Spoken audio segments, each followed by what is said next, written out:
vaovao farany mahakasika ny rivodoza Batsiray tamin'ny 7 alina teo zany izy niditra tanety tany amin'ny 420 kilometatra avaratra ny Mananjary no nisy ny ivony. Somary lehibehibe ihany ny ivony ty rivodoza ty zay nakasika n'iny tanànany Mananjary iny zany. Manoloana an'izay mety mahatsapa ny olona amin'ny faritra Lalovana zany satria dia mety hotonotony ny rivotra, mijanona ny orana fa nazana jany ny tandrema satria aorian'ny fandalovan'ny ivony dia tonga indray zany ny rindraona aorianan'izay dia mitondra rotsakorana sy tafiotra trano.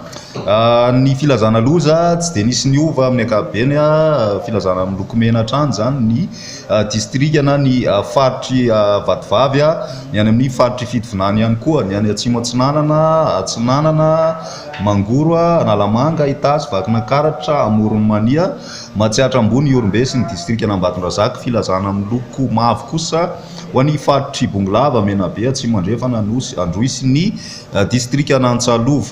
Mila mailo hatrany zany satria anio alina ihany koa ty rivodoza ty dia amakivaky ny tany Madagasikara amin'iny faritry Amoronmania iny ary tsy miova trano ny tombana mivoaka an-dranomasina izy Rapitso Tolakan-dranoany any amin'ny distrika Morombelo zany vinavinaina ivoany eo an'ny Rapitso izay ny azo ambara indray aloha mahakasika an'ity rivodoza ity rehefa avy indray fotoana manaraka.